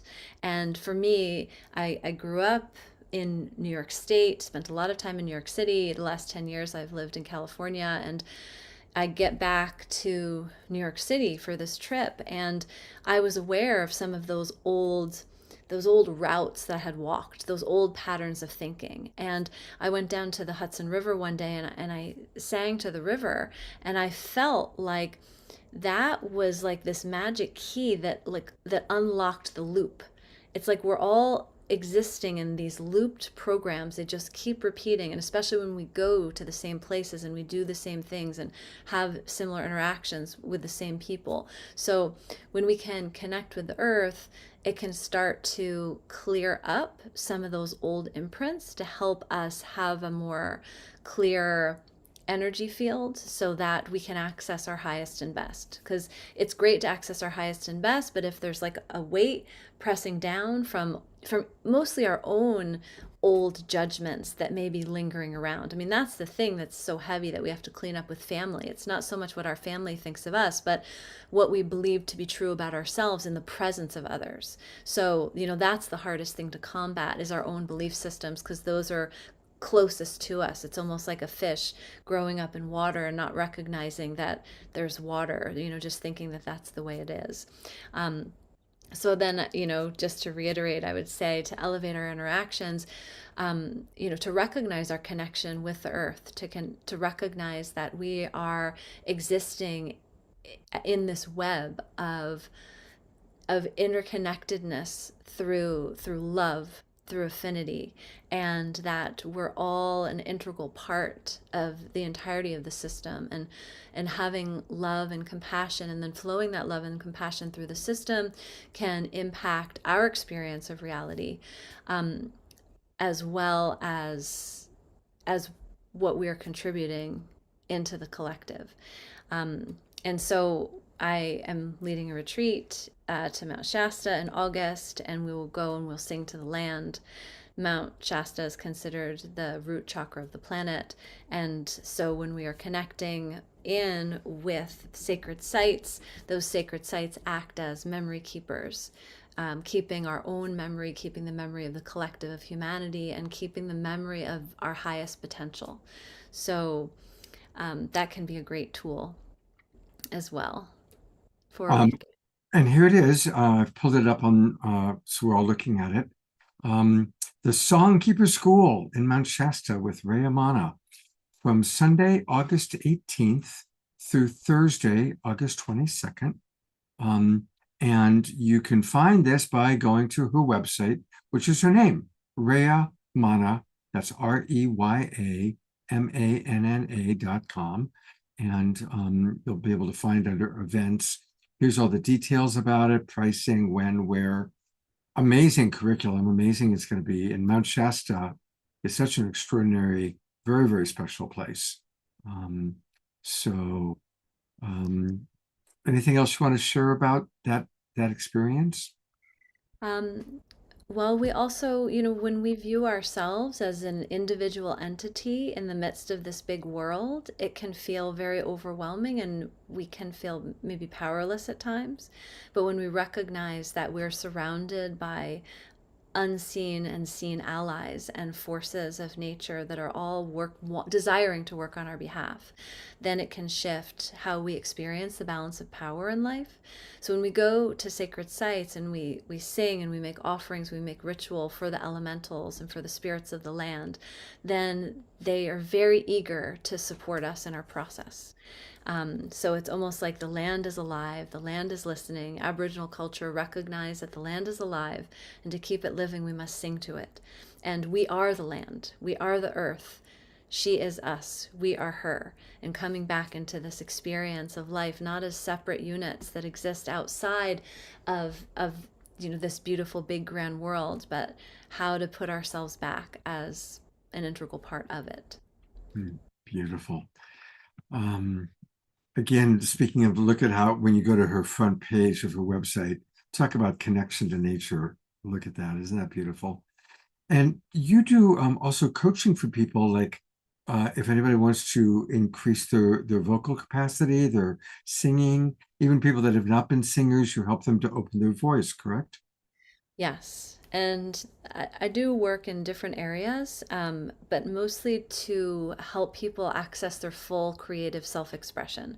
We use chanting, we use voice work, and really aimed at help, that full creative self-expression is living our life purpose, is living fully actualized and realized. So I've been working with clients over 10 years, helping them in that process, and also helping people sing as part of it.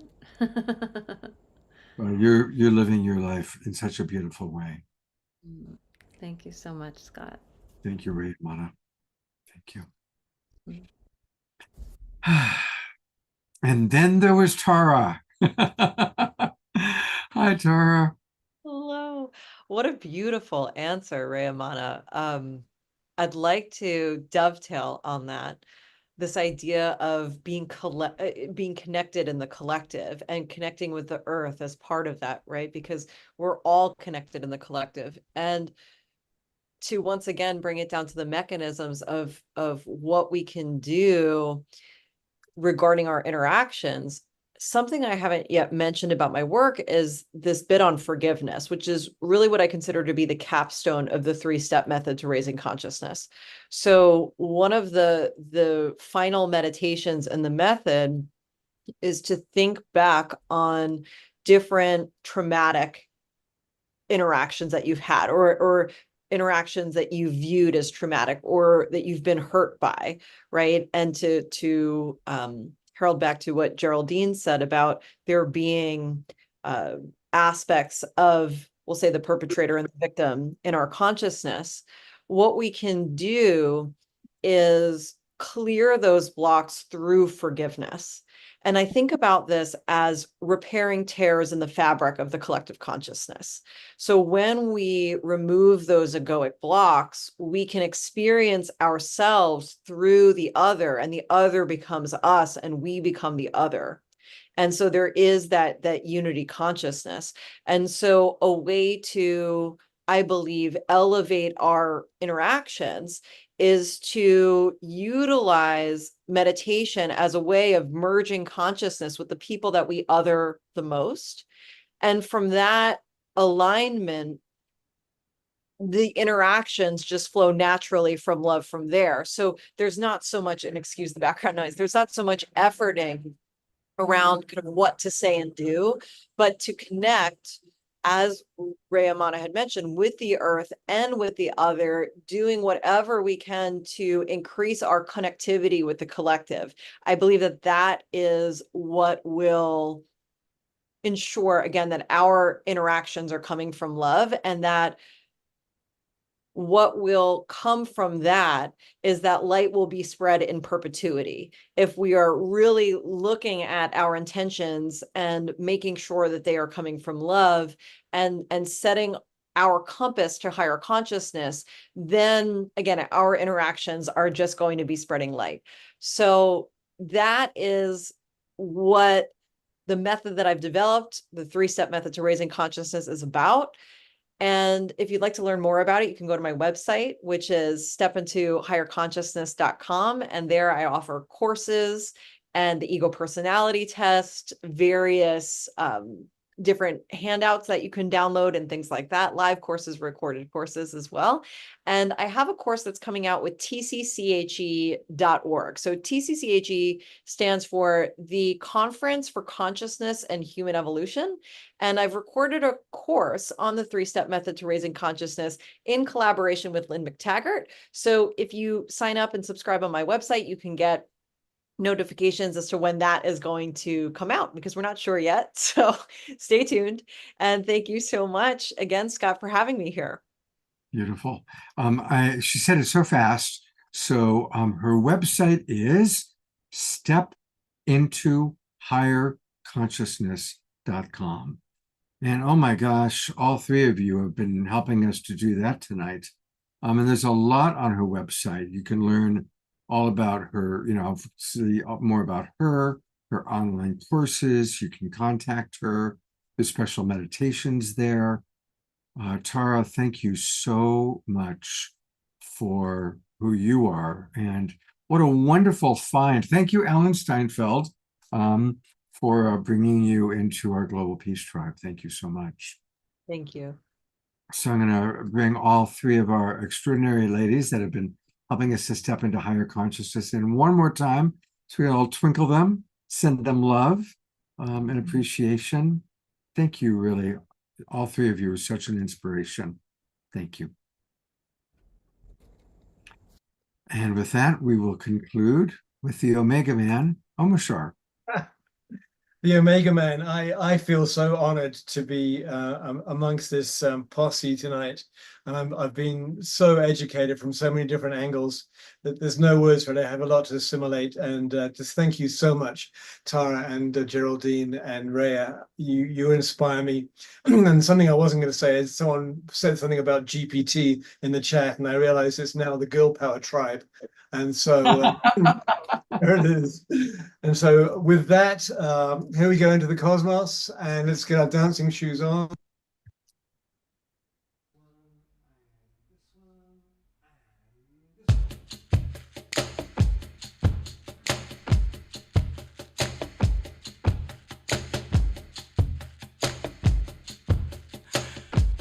Is it working? Yes, it is.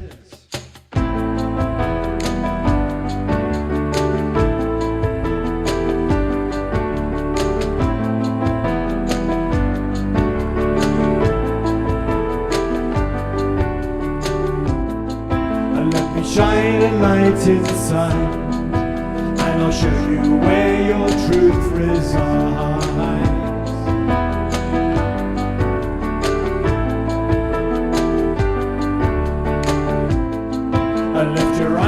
to the skies, and I'll prove to you that nothing dies.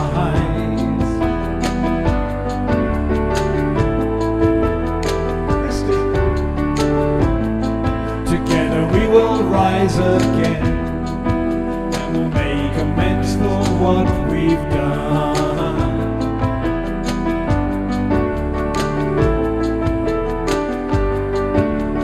I know you hear me, so please do not fear me, 'cause I'm here to lift you, restore you to glory, and love you and hold you and be your victory. My child, I will welcome you home. Welcome you home.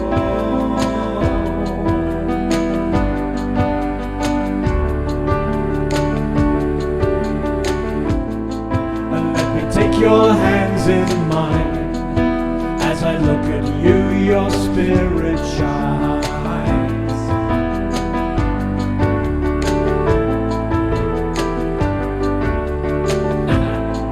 You see, it's true that we are one, and we came out from the central sun.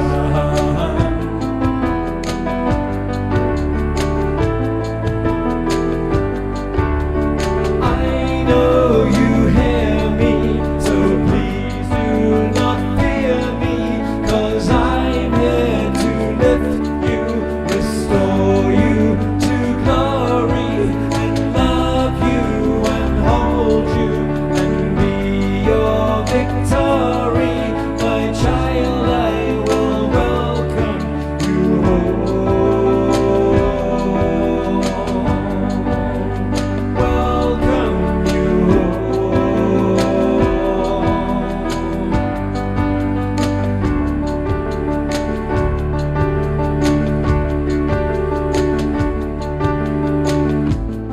So when you take a different view and you dream awake, breathe out the new.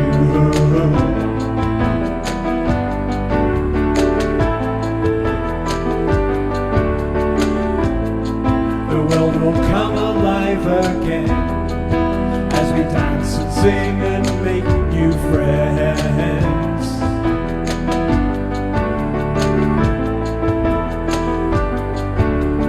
I know you hear me, so please do not fear me, 'cause I'm here to lift you, restore you to glory, and love you and hold you and be your victory.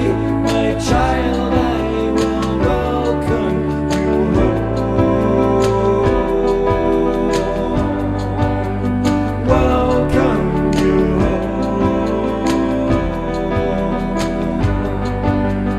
Welcome you home.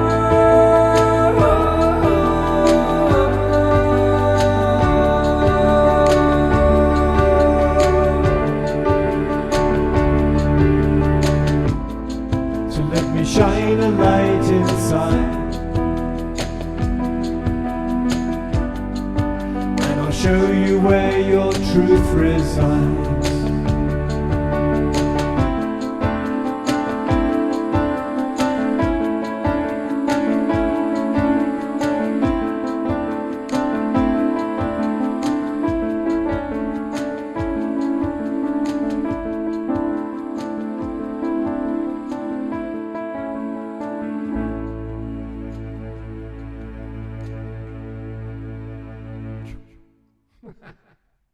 Wow. Gallery review, everybody. Let's give him big love, big twinkles. Look at It's a group heart here.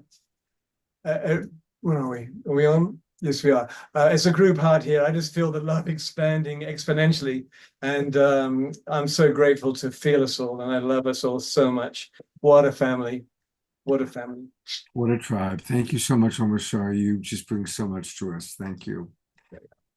All right. Well, we're wrapping up. Just a reminder, tomorrow night, Thursday night, is our film series. It's free. Just make sure you register. I also did send out an email with the link to everybody today. And that's at 6 o'clock Pacific time tomorrow night is the film. 8 o'clock is the discussion. Then on Saturday night, we haven't talked about Saturday night's show. So briefly, here is our poster for it. We continue more deeper conversations with people that we admire, bringing back friends like Magic and Maggie and Donna Linda Starwolf. But we're also going to meet two new friends, David Nicol and Carlia on Ra, and they have a very, very powerful project they've put together. So we're going to learn all about that and more music with Omar Shah. That's this Saturday night. And then, of course, on Monday night, our special event with Marianne Williamson. So we're going to be together a lot this week and next week as well. So thank you, everybody. I always like to conclude by reminding us that we can create a more sacred world. We can bring divinity into our world just through gratitude and by choosing to see the divine in all. So let's remember to practice that. Thank you all, everybody. Thank you again, Tara, Geraldine, Rhea, Omashar. Beautiful evening. Really, this was a great show. Much love, everybody. Talk to you soon. Good night.